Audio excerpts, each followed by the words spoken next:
Welcome to Mid-American Money. I'm Ernie Goss, Director of the Economic Forecasting Group here at Creighton University in beautiful downtown Omaha, Nebraska. We're back for our 2012-2013 season, and boy, it's going to be a hot one. I'm joined as usual with my conservative curmudgeon, Tony Hendrickson, Dean of the College of Business Administration, and we'll provide, hopefully, some insights into the economy. And that, of course, is not good right now. The employment report, Tony, you saw it. The employment report for August and our survey numbers, not good. Our survey for the month of August, the number was below growth neutral. The national number below growth neutral. Inflation up. And then, of course, again, the employment report shows 96,000 jobs, 8.1%. This is the weakest recovery we've had since the Great Depression. Absolutely, and what's amazing is actually, technically the unemployment rate went down because so many people have just given up. They've stopped looking for jobs. I think one of the biggest issues was the revised numbers in June and July's economic reports.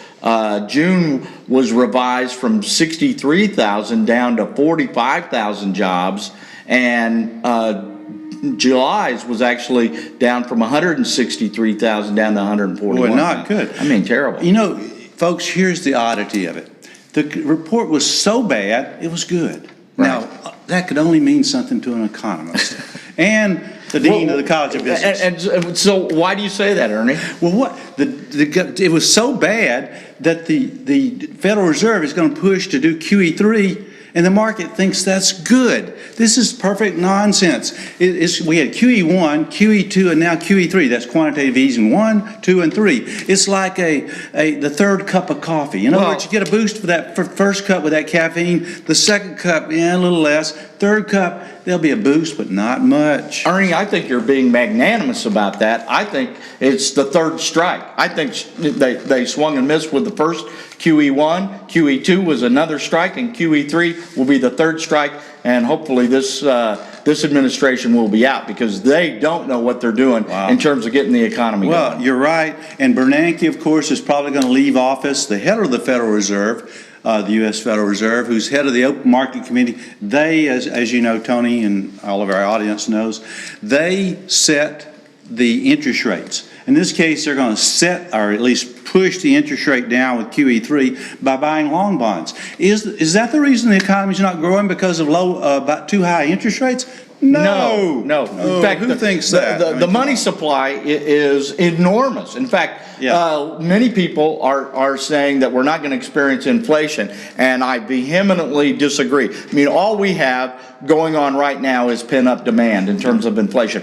So many corporations, so many individuals are sitting on pots of money.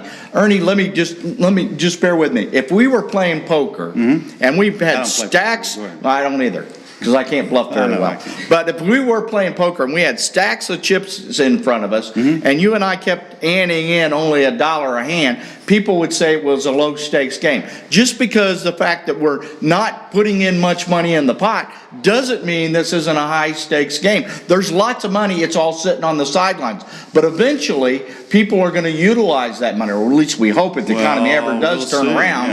And at that point, we're going to have such a huge money supply that we're going to have to experience inflation. There's no way you can raise the money supply as much as the government's done in the last 4 years and not have unbelievable inflation. Bernanke says he's 100% sure he can pull out reduce that money supply almost instantaneous. He says 100% sure on I think it was 60 Minutes.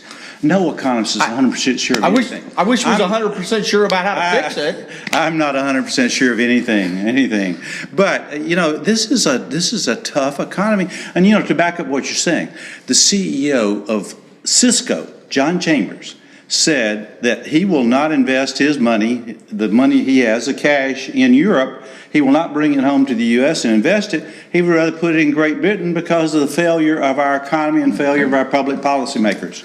Put it in Great Britain. He thinks it's a better investment. Exactly, and I think multinationals around the globe are doing the same thing. That you don't have to invest it in the United States, and that's sad to say. We need to understand we compete globally for that money and those resources versus with the rest of the And world. our tax rates are just too And we too have high. not formed a cohesive strategy of how we're going to get that investment in the U.S. And you know, and it's what we're looking at, as you say, in this part of the country, a lot to do with the drought. You know, we got the drought pushing up prices. Of course, food prices, the USDA says 4%, I think.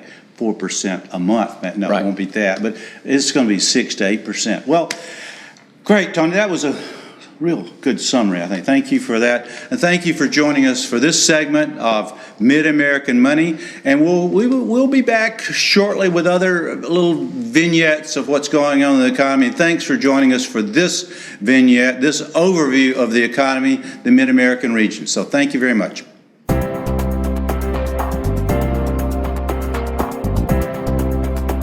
This is the segment where we bring in a person from the business community to talk about what's going on in the real economy as opposed to maybe the unreal economy that we have in academics, although it's pretty real to me and pretty real to most of those who work in this economy. But today, we're joined by Matt Behrens. Matt Behrens is a recent graduate of Creighton University, and he's going to talk about what is out there, what is it like to be looking for a job, and what the job market looks like. And Matt, what would you say summarize what's going on in the job market?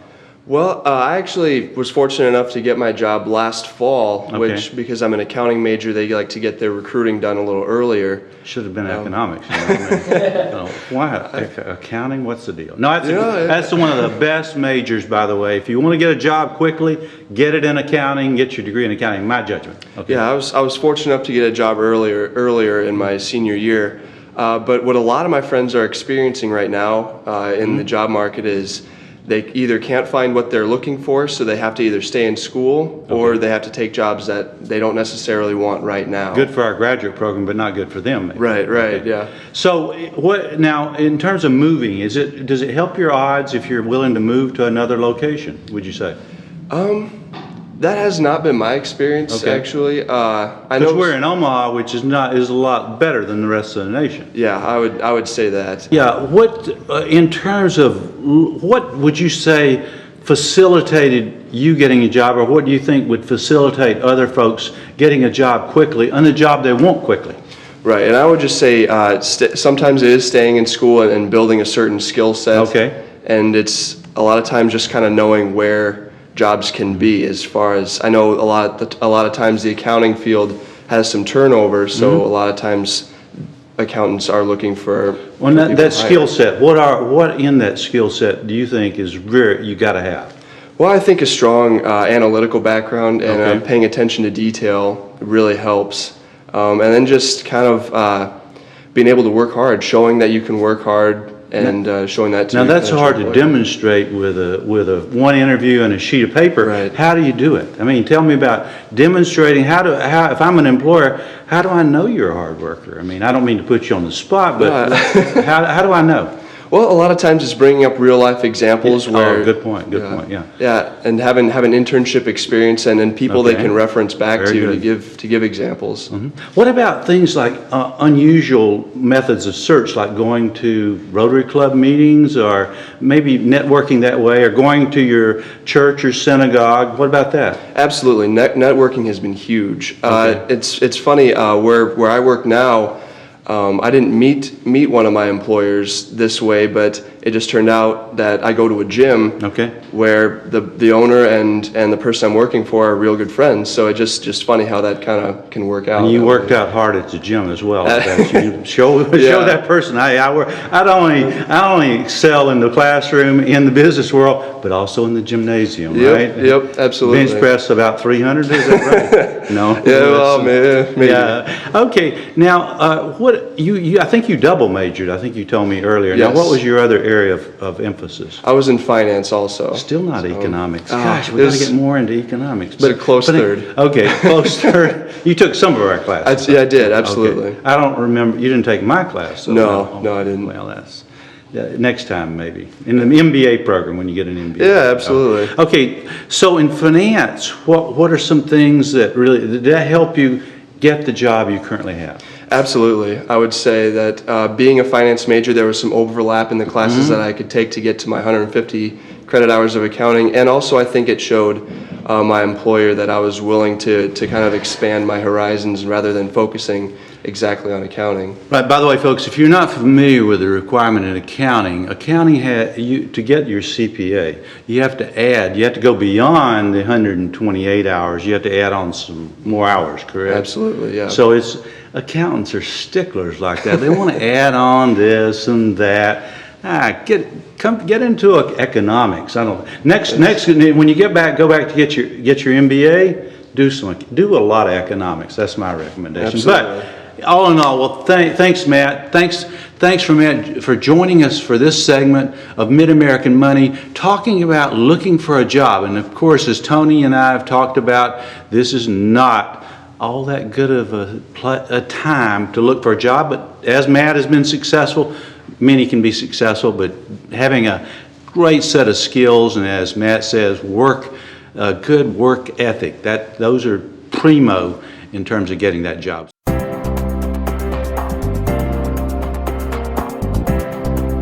Welcome back to the investment segment of Mid-American Money. This is our September show. And this segment we're going to talk about what to buy or maybe what not to buy. And this month I'm joined with Chris Franz from the Portfolio Practicum class at Creighton University. Chris, welcome. Now tell the folks a little bit about what the Portfolio Practicum class is. I mean, you're actually buying and selling stocks. Correct. Sure. So the Portfolio Practicum class is a group of students around 16, and we manage roughly $4 million of the university endowment into a stock fund. And about the fund, some parameters about it: it's a long-only fund, U.S. equity driven. You mean you're betting on stocks to go up? Correct. Long only. We are betting that prosperity in the future, we hope. But that is at least for those stocks. Right. For those. That's presented some problems. So far this semester. We've come in and inherited the past fund from previous years. I believe this is the 14th or 15th year of the... Sort of like the Obama administration. Yeah. You got a bad deal? Yeah. I mean, they dealt you a bad deal? We have to play the hand we're dealt. Okay. All right. And what are you sort of thinking of buying? Well, at this point, like I said, we haven't bought or sold any securities yet. One of the problems we're facing is cash is currently at about a 7% weight in the portfolio. Wow, and cash heavy. Right. In usual mutual funds, you're about 3 to 5% cash heavy. So one of the challenges we're facing right away is what to do with that cash. Really, if we just got it sitting around, we really want to put it to work. Okay. And so there's some opportunities around, but I think recently in the news, the world of equities has kind of been put down. I know. I'm long equities. Yeah. So go ahead. Well, Bill Gross, famous strategist from PIDCO, a couple weeks ago made that famous statement: "Equities are dead." Maybe so. I think there's a lot of speculation in the equity markets right now. It's not very fundamentally driven. Well, I'm not sure I'd listen to him. Right. He bet on bonds. Yeah. I bet against bonds. Bonds have been doing great. Right. Okay. And so there's that consumer sentiment of, stocks or this or that. So it's going to be our job to do the work. Okay. What area of stocks do you think you're going to be long in? I mean, betting on going up. Well, I think some of those consumer staples, I think things are kind of turning the corner. Housing, I think, is getting better. Okay, it's anything to do with housing. Sure. That's a good point, yeah. Sure. So one of the companies could be Wells Fargo. I know they have a big exposure to mortgages. They're local here in the Midwest. They have good management. They bought back shares of $200 million last year. Okay, Wells Fargo.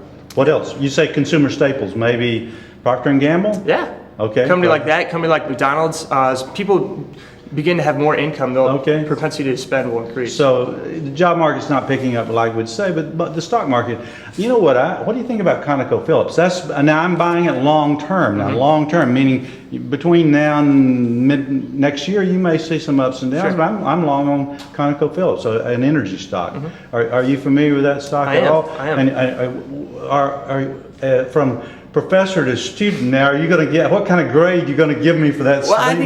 Me buying that stock? I think that's great, and especially if you have a long-term horizon. I think a lot of investors these days are focused on 1, 2, 3, 4 months, and they have those quarterly earnings that they get upset about. But like you said, if you have a long-term horizon, I think ConocoPhillips would be a great security to be invested in. Now, before we went on camera, we talked about Intel, which had, recently the statement that profits were not that good, which I think you're still long on Intel. Correct. I think this presents an excellent buying opportunity. Okay, when good. the sentiment Good is down and the price falls, I think that's going to have an internal value that we could make a nice return on. A value investor, close to our heart here. Tony Hendrickson and I, we love those sorts of stocks. So, well, thanks, Chris. Sure. Thanks for joining Thanks me for on having this me. segment of Mid-American Money, and thanks to all of you. I think, and between now and our segment in October, may your economic cup runneth over, and hopefully this is some good, and I think it is good investment advice from some pretty astute investors.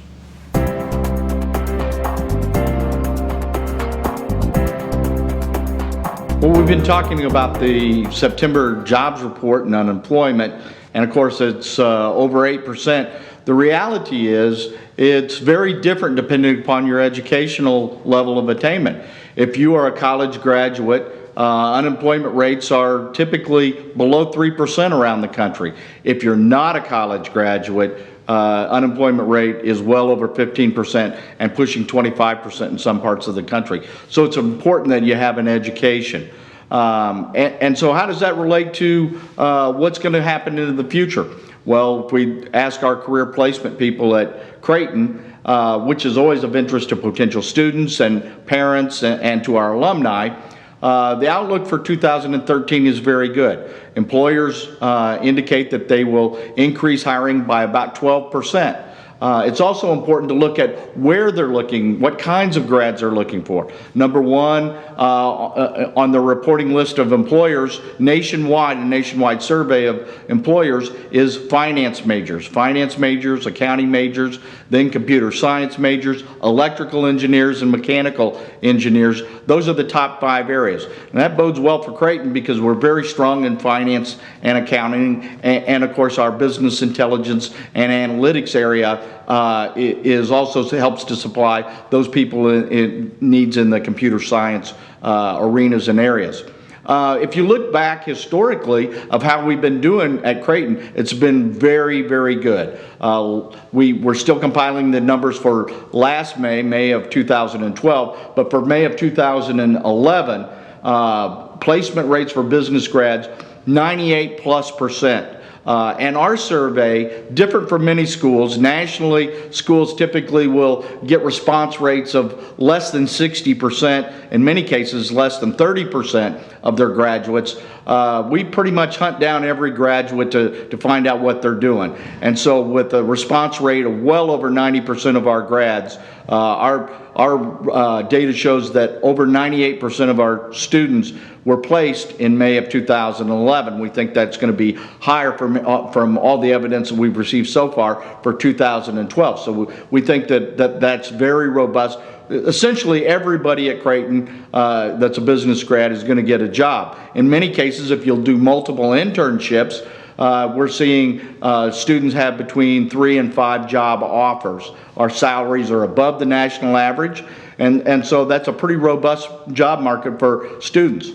In terms of internships, over 90% of our students do at least one internship during their 4 years at Creighton. We have over 3,000 internship opportunities for 650 undergraduate students. So that's an exceptional opportunity. If you look at that placement report and looking for finance majors and accounting majors, those are our two of our strongest disciplines in the college. We have more chartered financial analysts, charter holders, than any other school in the world. We just added 2 new faculty that are charter holders and PhDs this year, and we were already the #1 school in terms of charter holders. So that's extremely strong. You've heard from some of our students and alumni. Many of the accounting students will have jobs before they return to school this fall. So it's a robust outlook for those that have the right skill sets, but if you don't, times could be tough going forward.